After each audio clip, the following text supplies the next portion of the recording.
Hello and welcome to episode 111 of a Plain Accounts podcast series where every week we get together and discuss an upcoming election that we are focusing on in the life of our churches this season. We were reading a lot of comments on a Plain Accounts message board, and we found that many of you are going through the book of James, so we wanted to discuss those passages together as we move through this season. And gosh, Alicia, Advent seems to be right around the corner. I'm so excited. Yeah, me too. Are you doing anything special with your worship space to prepare? Yeah. One of the things that I'm hoping to incorporate into our worship gatherings is some of the colors of the liturgical season. So thinking about some of the ways to dress the altar and some of the hangings to put in our space. This will be my first Advent with this congregation. So I'm really excited for the ways that we can really dig into learning together. I'll be working through the Advent resource put out by the Foundry. It's called A Thrill of Hope. So I'm really excited to combine our adult Sunday school classes to work together through some Advent stuff. I think that would be really fruitful for our community, and so grateful for such great resources put out by the Foundry. It's going to make that really easy, and then gives me some time to be creative with other things like the setup of the altar and our Advent candles and the ways I'm incorporating kids into the worship experience and some of those things. So it's great to have like a foundation of kind of pre-packaged resources that then I can customize and be creative with. So I'm stoked about that.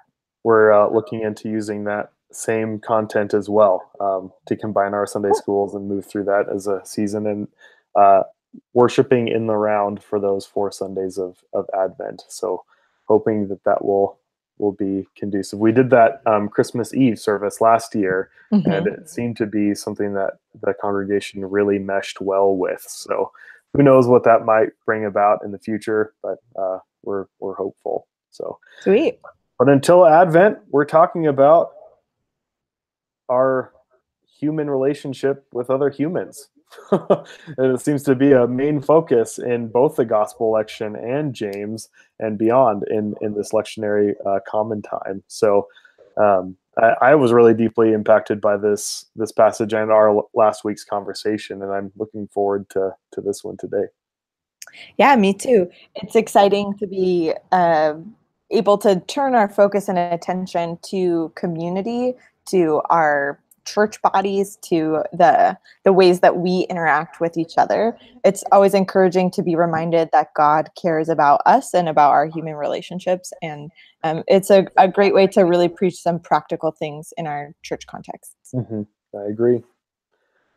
Well, would you mind reading that for us today? Yeah, we'll be in James chapter 3, and the lection is verses 1 through 12. I'll be reading from the Common English Bible. My brothers and sisters, not many of you should become teachers, because we know that we teachers will be judged more strictly. We all make mistakes often, but those who don't make mistakes with their words have reached full maturity. Like a bridled horse, they can control themselves entirely. When we bridle horses and put bits in their mouths to lead them wherever we want, we can control their whole bodies. Consider ships. They are so large that strong winds are needed to drive them, but pilots direct their ships wherever they want with a little rudder. In the same way, even though the tongue is a small part of the body, it boasts wildly. Think about this. A small flame can set a whole forest on fire. The tongue is a small flame of fire, a world of evil at work in us. It contaminates our entire lives. Because of it, the circle of life is set on fire. The tongue itself is set on fire by the flames of hell. People can tame and already have tamed every kind of animal, bird, reptile, and fish. No one can tame the tongue, though. It is a restless evil full of deadly poison. With it, we both bless the Lord and Father and curse human beings made in God's likeness. Blessing and cursing come from the same mouth. And my brothers and sisters, it just shouldn't be this way. Both fresh water and salt water don't come from the same spring, do they? My brothers and sisters, can a fig tree produce olives? Can a grapevine produce figs? Of course not, and fresh water doesn't flow from a saltwater spring either. This is the word of the Lord. Thanks be to God. So honestly, like when James talks about reaching full maturity, and then I hear him say, no one has been able to tame the tongue, it makes me ask the question, do we really see examples of people who have really reached that sort of maturity? Hmm. Or am I hearing that incorrectly, as if maturity is not the same as taming the tongue completely? Hmm. Because I feel like I sort of get that sort of mixed message here as we're reading through this passage. Yeah. Perhaps the point isn't some arrival at Mhm. maturity, but that the work, the effort, the the constant engaging your mind and heart to tame the tongue is the work of maturity. Yeah, I really like that a lot, because honestly, oftentimes when I am speaking, I think there's a lot of assumption that I lived with for a long time, that there is no work that's needed in taming the tongue. I feel what I feel, and I'm going to say what I'm going to say. There's no sense of restraint there. And then when I hit college, it was just like that is such a needed assessment. It's like, Hmm. am I saying what I believe, and do I believe what I say fully, completely? Um, Oftentimes my lips would be too loose, and it would not speak the truth that I really believe in. So maybe starting with some examples of those who have reached maturity, whether it's in literature or in the Hmm. congregation, the pastor might be able to really point out and say, this is kind of a tangible picture of what someone who's mature with their speech. Even people who have said things and regret that and come out and say that this was inappropriate for me to say, that shows that sense of journey of maturity, as you were saying. Yeah, and I think what a great opportunity for the pastor to tell the story of the people, to say these are the ways that I've experienced blessing Mm, spoken to me, or the way that I've observed you speak blessing to each other, or the ways that I've seen you speak blessing to our neighborhood. Like that, I think that's a powerful way to help your community see themselves the way you see them, and to kind of call them into that work of maturity. yeah, I like that a lot. Do you think that should help us to interpret what he means by his discussion of teachers, that not all of you should become teachers?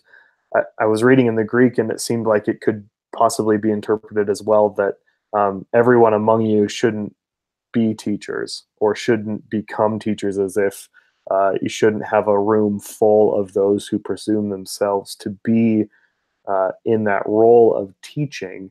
Um, and from what we just said, it sounds like maybe uh, it would be an adequate response in that role of maturity, that we should at least have a check of ourselves before we step into that role of teaching.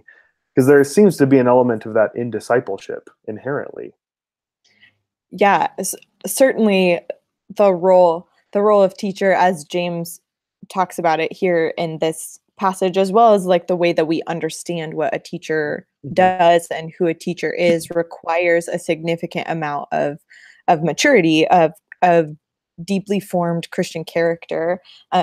So I mean, it seems to me that implicit in what James is saying is that those of you who haven't done the difficult work of moving toward Christian maturity, like, don't belong in those positions of like authority or teaching or instruction, right? Like those are places reserved for the folks who have done the difficult work, who are working on that journey toward maturity. Not Mhm. that anyone ever like completely Right. arrives, I guess, but that the ones who are submitting to the authority of Christ in their lives and the authority of the community, and are moving on that space toward like fully formed Christian maturity, those are the ones who belong in the office of teacher. Mm. Like Yeah. in that kind of like publicly identified, like visible on the platform sort of way, because those are the folks who we need to be representative of Christ's character fully formed,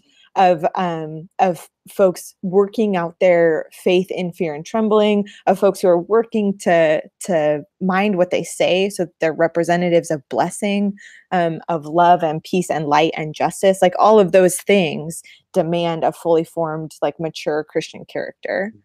I like that picture. It seems to be a lot more distilled than what I was kind of picking up there at first read. To have some stark picture like that really helps me to understand that context well. So, in light of that, then when James talks about they will be judged more strictly, I tend to read that as kind of an eschatological judgment, as if the judge will be from the Lord. But are we sort of to pick up a sense that the community will have an outplay of judgment in what people say and in that role of maturity over our tongues? I mean, I thought so, like from first read. Yeah.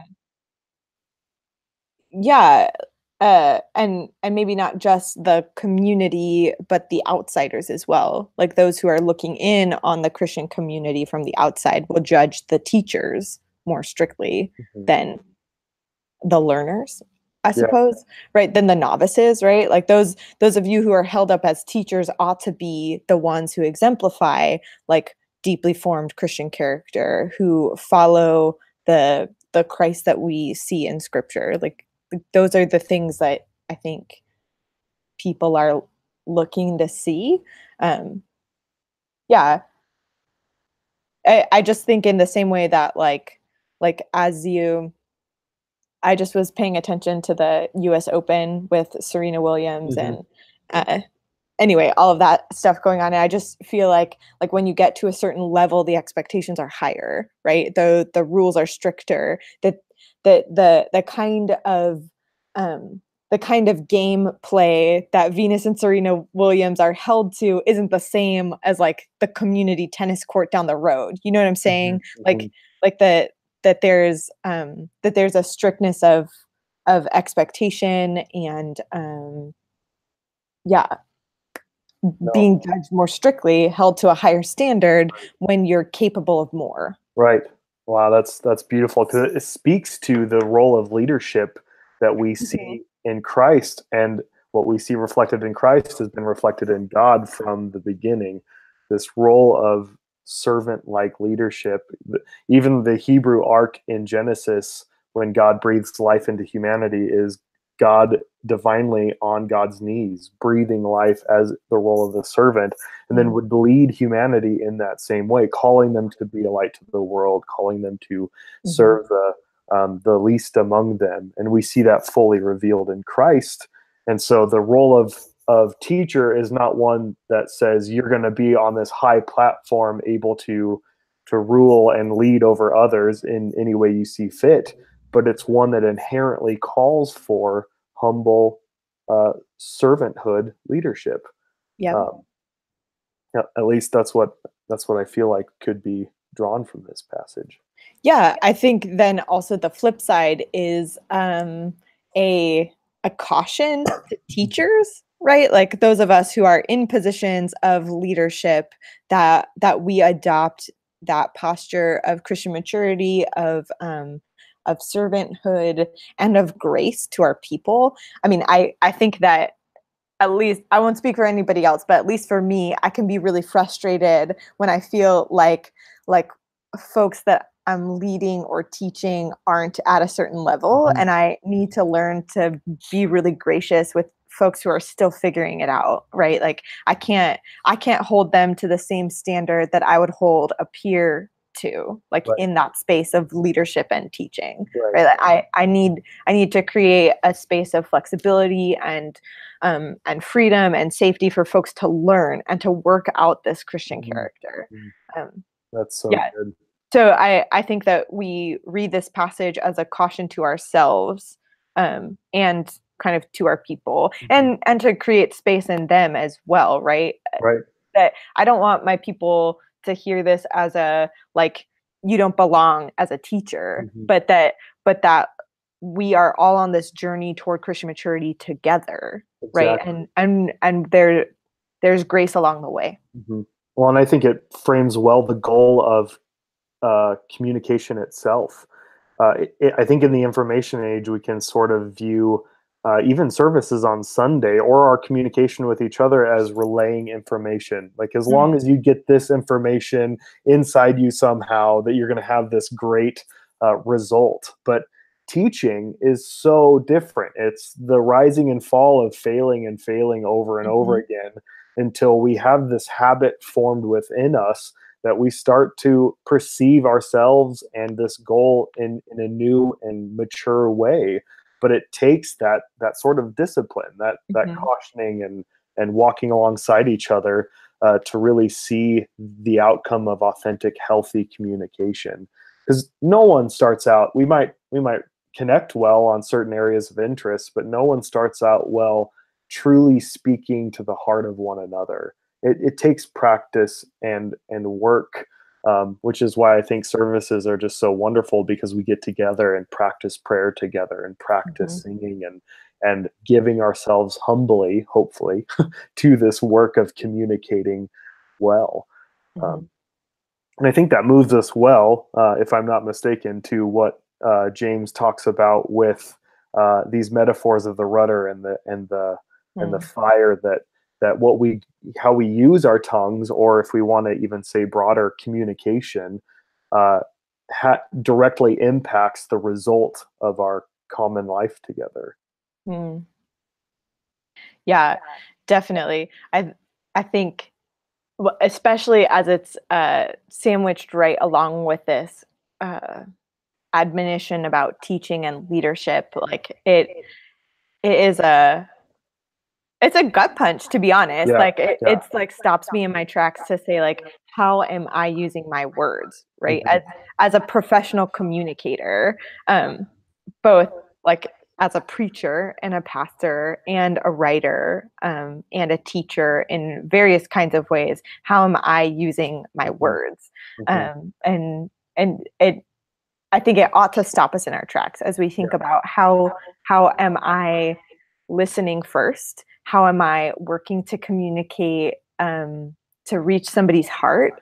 How am I opening space for people to communicate with me in that way? How am I speaking the words of Christ, the words of life into people, and on all platforms, not just on Sunday morning from the pulpit, but like in my text messages to my friends and family, like in my Facebook posts, like like the Instagram captions or whatever. How am I consistently through my words communicating the words and the life of Christ? Yeah, that's so powerful, because James isn't jumping to conclusions here. Like, this isn't an extreme approach, because if we really do read the narrative arc of Scripture, words have the ability to create and to destroy. Like, yes. Genesis is all about how words create it all, and Revelation is about how one word, Logos, the Word made flesh, destroys sin, death, hell, and all of the calamity in the world. So our words then are the way and form in which we communicate needs to be approached with caution and humility, especially as those who have been called by that. And gosh, social media is such a good example of that. I mean, we'll use the word troll a lot. Like, how are those people online that just seem to be poking at the goad just to get a rise out of people, rather than seeking this goal of authentic communication, to seek what's truthful and what builds up rather than what tears down, in our relationships. Yeah, totally. A few things as you were saying. Yeah, I just agree so deeply. To quote Albus Dumbledore, in my most humble opinion. Who is that? Stop it, Benjamin. I've never read Harry Potter. I'm sorry.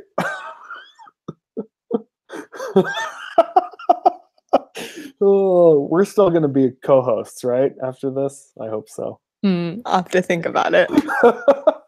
Yes, we will. Ben, that threw me off my groove. my opinion of you has been I'm so changed. sorry. It's okay. I forgive you. I'll try to read some Spark Notes later. Anyway, in Harry Potter, Albus Dumbledore says that words are our most inexhaustible source of magic. Oh, wow. That words are the ways that we create worlds, for good or for evil. That these are the ways that we connect with people, the ways we represent our experience of the world. That words matter deeply. And I'm not just saying that as a professional communicator or as like a former literature major, like words matter. And God thinks that words matter. We see that from the beginning of the story all the way through to the end. Even from the word who was made flesh and dwelt among us, that if words matter that much to God, they ought to matter that much to us. And part of me is hesitant saying that because I've been on the receiving end of so many folks who try to like turn this into some legalistic space, right? Like these words are bad and these words are good, and you can't engage in those kinds of spaces. Yeah. Or maybe this is unique to my experience, but I have witnessed these kinds of passages specifically used toward policing women's speech, right? Like, be quiet, be silent, be nice, be gentle, all of these kinds of things where there isn't space for prophetic speech, for righteous anger, for calling out injustice, for all sorts of things that are also necessary in using words to create, to participate in the creation of a new reality. But folks wave their finger and say, like, you can't say that. That's not allowed. That's not good speech. And I think that's not true. Like, this is true speech and necessary speech and world building speech that we need to say. Anyway, so I'm sort of wrestling with that in this passage. Like, how do I tell people to be nice on Facebook, but also how do I tell people to like show up and engage? Right. Does that make sense? Yeah, absolutely. Because any sort of adventure into legalism would completely dismantle all the book of James to begin with. Like, because he's speaking to people who have been so entrenched in their dogmas that they refuse to treat each other as brothers and sisters. And it shapes their communication, and it makes them assume themselves not as teachers but as speakers. Like, they just speak to each other without listening in return, and they drag each other to court, and all the other stuff that's happening in James. So I think it's so important to understand that journey towards maturity is also avoiding getting into reductionistic categories of right and wrong before we discern what the truth of the gospel is. Because I think we jump so quickly to define truth in categories of right and wrong rather than who truth is. And once we discern that, then we can work on navigating what is correct and how we can find ourselves in error together. It becomes a corporate work rather than someone coming up and saying, "Hey, you can't say that, you can't do that," and assuming ourselves as that role of authority. I also just think if we're going to draw the connection between our words and the word Jesus, then we need to also claim Jesus's speech of like, you brood of vipers, like calling out the systems of oppression in the world, or like we need to be able to reclaim Jesus's speech, the Jesus who overturned the tables in the temple. Like we need some kind of understanding that there is space for that sort of prophetic speech, that is also good and true and mature, but also that the journey of maturity involves some discernment and like deep connection to the heart of God, right? Like there just needs to be space to concretely and specifically and firmly speak about the injustices in our world that point us toward like God's kingdom of light and love and peace and justice and wholeness, like these sorts of spaces. And again, maybe this is just from my position as a professional communicator, but the tools that I have to offer in that fight is my words. Like that is what I have. And so really wrestling with how do I do that in a way that is kind and loving and true, but also firm and clear and real. Yeah, absolutely. It really beckons us to understand James' intent here of seeing one another fundamentally as created in the image of God. I had an experience with this in my time in other countries of the world. And it made me really understand how important it is, even in my own context, that you want to have a breakdown in communication, plop a white Nampa kid in the middle of the Congo in Africa, and just if I hadn't had all of the contextual training to understand that this is the way that culture and community thinks, and you need to step into their world, not assuming that you are some sort of authoritative teacher, but learn how they communicate in order to strip everything that you are unable to communicate well away in order to highlight the gospel. One of them was I was teaching Christian ethics at the district there in the Congo, and I had a great big long beard at the time because I didn't really want to shave. I was focusing on work there, and so my beard was right about down to here. Well, in the Congo, life expectancy of men is only about 61 to 62. So it's very short, hard, arduous life in the Congo. And men around 45 start to grow a beard because they have reached that sort of last stage of their life, and it's a symbol of wisdom and maturity, right? And so I got up and said that I was 28 years old, and the whole class laughed at me. And I turned to my interpreter and I just, asked what was going on there, and like, oh, they laughed at your joke.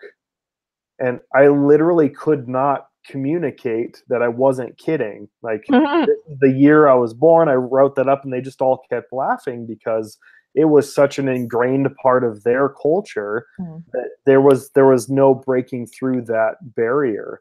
Now, if what it made me think of is if facial hair, that symbol alone, communicated that, what other sort of nuances should I be like so vitally aware of in order to communicate well? Because then it breaks me away from, oh, am I right or am I wrong?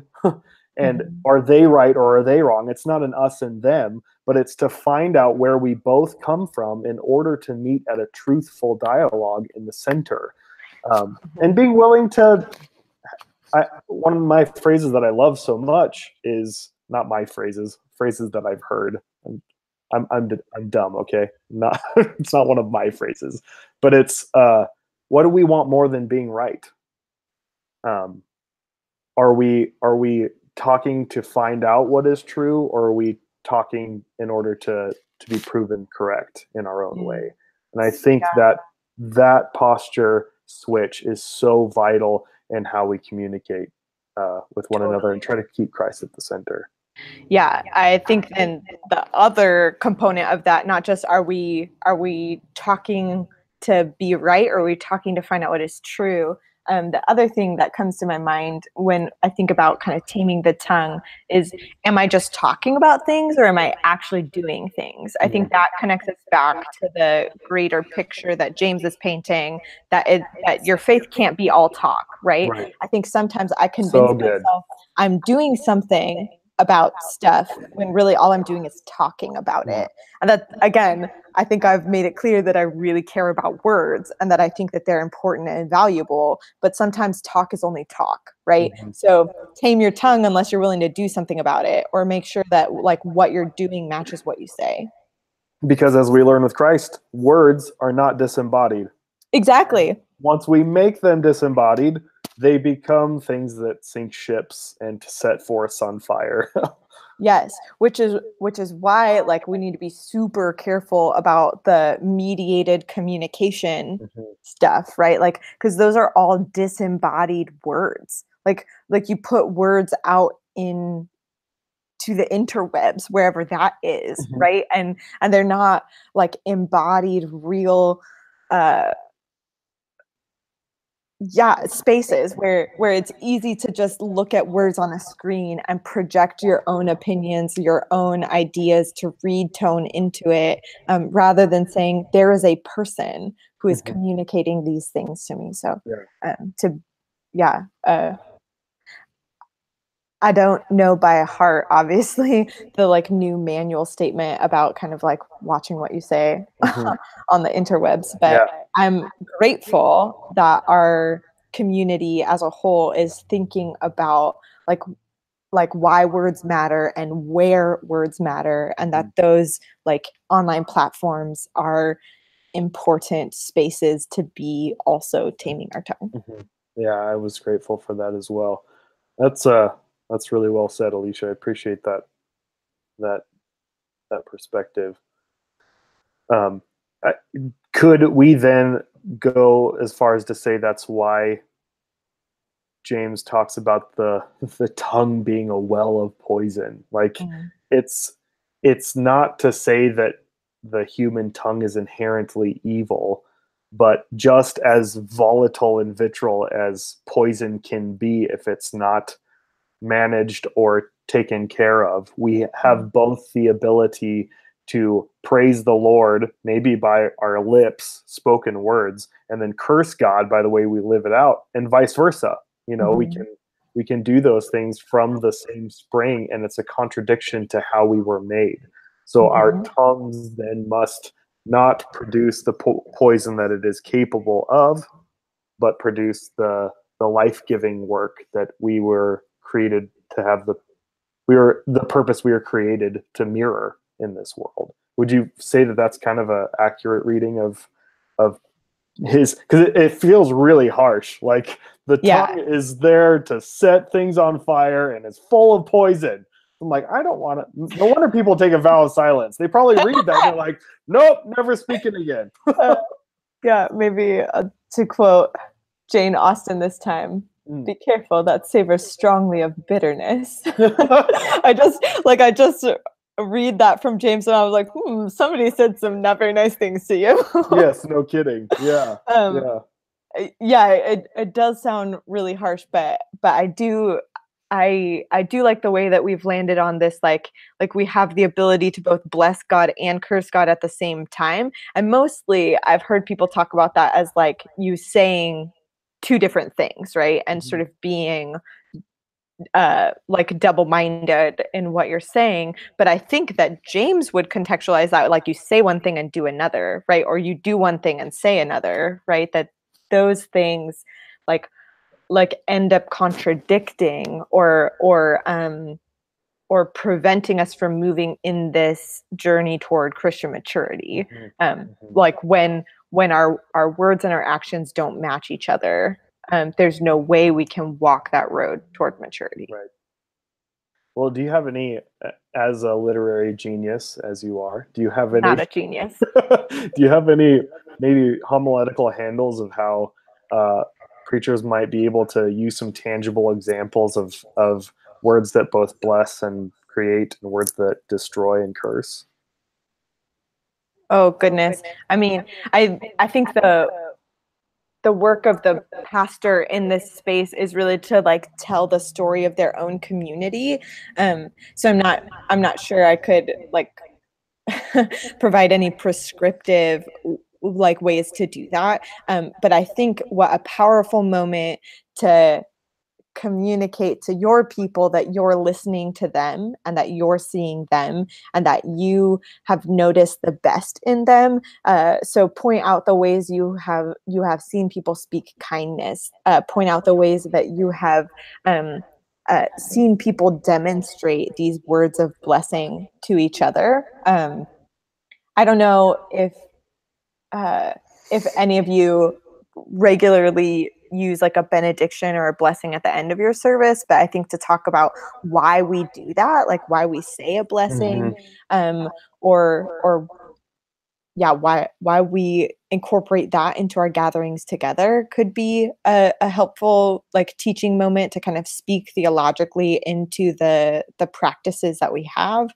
I think tell the story of your own community to your people and help them see themselves on that journey toward maturity. Yeah, that's great. I like that a lot. Being vulnerable in those ways in which maybe I thought I was speaking clearly and truthfully, and it wasn't the case because I hadn't taken the time to really assess the context into which I was speaking and how I was being perceived in that space. Because the work of communication is not always as easy or laissez-faire as we tend to treat it in the age of social media and things like that. Yep. That's really good. Well, any closing? Oh, go ahead. I just was going to ask you, how would you set some homiletical handles for these passages? How would you? Well, I tend towards the lunacy and the comedy of things at times, and so like there's that phrase that if with the omission of a comma, it completely changes the whole trajectory of the sentence. Yes. You know. Let's eat, Grandma. Yeah, exactly. Let's eat, Grandma, and then you remove it's like let's eat, Grandma. Like, you know, it's the same sort of thing. But even in there's some great examples in TV shows, like in Frasier, for example. The dad enters the cabin and he exclaims, "Oh my goodness, look at this place! Nothing has changed." And then his son Niles walks in right after him and says, "Oh my goodness, look at this place! Nothing has changed." You know, it's the same exact words, but completely different intent, right? And so how can we approach all of our vernacular, all of the posture of communication with the intent that Christ is Lord and my brothers and sisters are created in the image of God? And how can those two starting places, because I don't think we've formed those habits well in our discourse in many ways. I just read a hilarious post the other day that says love wins ... except for in politics. Like there's just no sense of this posture needs to shape every single word that we say to one another. Mm-hmm. And if we don't understand that context, that posture, it's as easy as moving a comma. And if we don't understand the importance and the gravity of that, then we are not doing the hard, beautiful work of communicating well. And I think the world really needs a group of people who care about what they say and how they say it. Mm-hmm. So I think that's the way that I would move towards that. Awesome. Wonderful. Well, any other closing benedictions or words for us?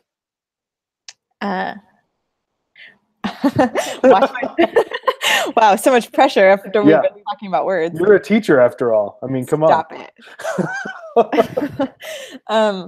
Just to all of our listeners, I would say preach boldly, preach kindly, know that the word is in your words. Yes. Amen.